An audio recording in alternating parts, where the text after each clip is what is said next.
สวัสดีครับมาพบกับผมวันนี้มารีวิวแบบให้ไม่ต้องเห็นหน้าผมแล้วกันนะ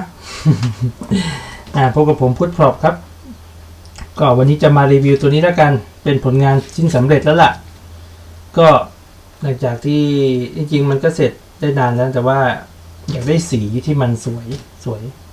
สีที่มันเหมือนจริงกว่าสีที่ใช้อยู่ก็เลยลองเปลี่ยนมาใช้สีสูตรใหม่ก็คือเป็นสูตรอินามิลนั่นเองเดี๋ยวมาดูรายละเอียดแบบชัดๆแล้วกันสำหรับตัวนี้ก็เป็นงานสำเร็จพร้อมด้วยระบบเสียงระบบเสียงก็คือเป็นตัวพิเศษที่สุดเลยของผมเลยวันนี้คงได้เห็นรายละเอียดกันแบบชัดๆมากๆเพราะว่าตั้งกล้องกันแบบนี้เลยต่างๆก็พยายามเก็บให้ดีที่สุดแล้วสำหรับระบบภายในสายไฟต่างๆก็คือมันเต็มที่แล้วมันได้แค่นี้จริงๆแล้วก็ล้างถ่านมันไม่สามารถให้เราไม่สามารถย่อให้มันเล็กกว่านี้ได้มันเกี่ยวกับกำลังไฟอะไรต่างๆก็เต็มที่สีก็คือเป็นตัวใหม่เลยเป็นครับสีเป็นสูตรเมทัลลิกนะครับมันจะไม่เหมือนกับสีที่เคยใช้เลยแดงมันจะเป็นแดงเมทัลลิกแดงเมทัลลิกแล้วก็ทองก็จะเป็นเมทัลลิกขึ้นมาเยอะกว่าเดิมมากๆเลยจากเดิมก็เป็นสีแลกเกอร์วิธีการเปิดก็ตรงนี้ครับสวิตช์2ตัวตรงนี้ถ้าเราจะเปิดถ้าจะต้องการเปิดมันในหนังจะทำให้ดูคือวันนี้เขาจับมาอย่างนี้นะฮะแล้วก็เอามือประมาณว่าเพื่อมาเปิดสวิตช์กันเนี้ยจริงๆคือเราสามารถโกงได้สวิตช์มี2ตัวสวิตช์มี2ตัวเราสามารถกดพร้อมกันได้เลยซึ่งพอไฟขึ้นปุ๊บเปิดเสียง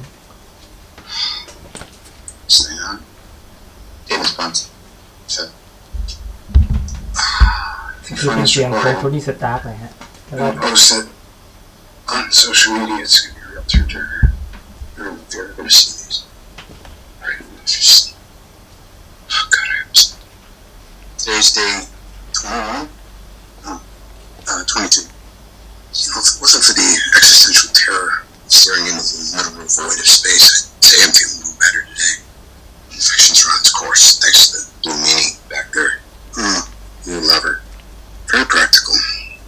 Only a tiny bit sadistic. So the fuel cells were cracked during battle and we figured out a way to reverse the ion charge. Fire cells about 48 hours at that time. But it's now dead in the water. 1,000 light years from the nearest 7-Eleven.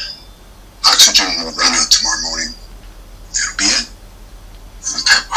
I know I said no more surprises, but I gotta say I was really hoping to pull off one last one. But it looks like, well, you know what I'm saying. Don't feel bad about this. I mean, actually, if you grovel for a couple weeks and then move on with enormous guilt, you should probably lie down and rest my eyes. Please know, when I drift off and we everything lately, I'm fine, totally fine. I dream about you. It's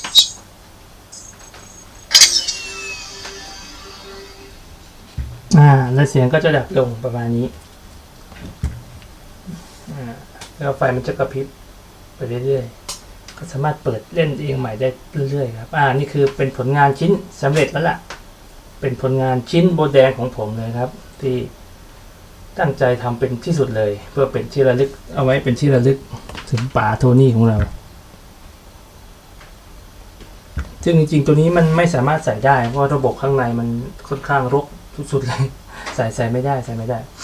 มันคงมันไม่น่าใส่อยู่แล้วเพราะว่ามันค่อนข้างรกมันไม่เหมือนหมวกอื่นประมาณนี้นะครับอันนี้คือก็รายละเอียดต่างๆก็คงได้ฟังกันไปบ้างแล้วสำหรับขั้นตอนการทำต่างๆก็สามารถติดตามได้ในแฟนเพจรวมถึง Instagram ของผมนั่นเองครับแล้วก็ช่อง YouTube สามารถเข้าไปพูดคุยเข้าไปดูได้ครับสำหรับคลิปอื่นๆส่วนผลงานชิ้นอื่นก็จะทยอยรีวิวแบบนี้ผมว่าน่าสนใจดีนะชัดเจนดีต่อไปก็อาจจะรีวิวแบบนี้แหละมันชัดกว่าไฟต่างๆมันระบบน่าดูดีผมว่าให้เห็น